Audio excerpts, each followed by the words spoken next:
Doctor number ಕೊಡ್ರಿ ನೀವು. ಈಗ ಇನ್ಚಾರ್ಜ್ ಡಾಕ್ಟರ್ ಕೊಡಿ. ಇನ್ಚಾರ್ಜ್ ಬರ್ತಾ ಇದಾರೆ. ಒಂದೇ ಕೊಡಿ ಸರ್, ನೀವು ನಂಬರ್ ಕೊಡಿ ಸರ್, ಅವ್ರು ಮಾತಾಡ್ತಾರೆ.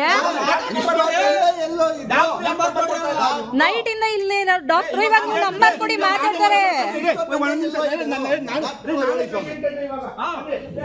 ಚೆಕ್ ಮಾಡ್ರಿ ಅವ್ರ ಮಾಡ್ರಿ ಚೆಕ್. ನೀವೇ ಚೆಕ್ ಮಾಡ್ರಿ. ಚೆಕ್ ಮಾಡ್ರಿ. ಬಿಲ್ ಕಟ್ಟಿ ಮಾಡ್ರಿ. ಬನ್ನಿ ಚೆಕ್ ಮಾಡ್ರಿ. ರೀ ಆನ್ ಸ್ಪಾಟ್ 1 lakh ಬೇಕಾ? ನಾನು ಇಡ್ತೀನಿ. ಡಾಕ್ಟರ್ ಎಲ್ಲಿದ್ದಾರೆ ಇವಾಗ?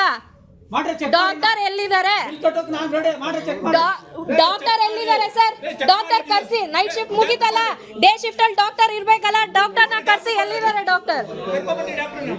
ಸರ್, ಒಬ್ರು ಬರ್ಲಿಕ್ಕಿಂತ ಮುಂಚೆ ಇನ್ನೊಬ್ರು ಹೆಂಗ್ ಸರ್ ರಿನ್ಯೂವಲ್ ತಗೊಂತಾರೆ? ಇವಾಗ ಬಂದಿದ್ದಾರೆ. ಜವಾಬ್ದಾರಿ ನಾ ತಗೊಳ್ಳಿಲ್ಲ. ನಾನು ಹೇಳ್ತಿರೋದು 3:30 ರಾತ್ರಿ 4:30 5 ಗಂಟೆಯಿಂದ ನೀವು ಎಲ್ಲೋ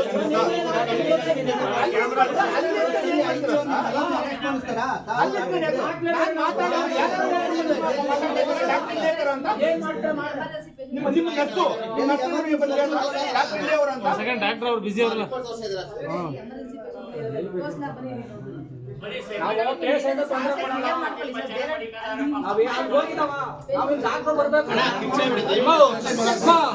ರಾತ್ರಿಯಿಂದ 10ರಿಂದ 12 ವರ್ಷ ಶವ ಹೋಯ್ತಲ್ಲ, ಆವಾಗಿಂದ ಜ್ಞಾಪಕ ಇಲ್ವಾ?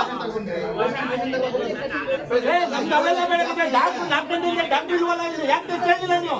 ಇನ್ಚಾರ್ಜ್ ಯಾರು ಇಲ್ಲಿ? ಇನ್ಚಾರ್ಜ್ ಯಾರು ಇಲ್ಲಿ? ಯಾರು ಕೇಳೋರು ಮಾಡೋರು ಯಾರು ಇಲ್ವಾ ಇಲ್ಲಿ? ಅಲ್ಲ, ಒಬ್ಬ ಸೆಕ್ಯೂರಿಟಿ ಗಾರ್ಡ್ 9 ಗಂಟೆಗೆ ಹೋದ್ರೆ 8:30 ಇಲ್ಲಿ ಡಾಕ್ಟರ್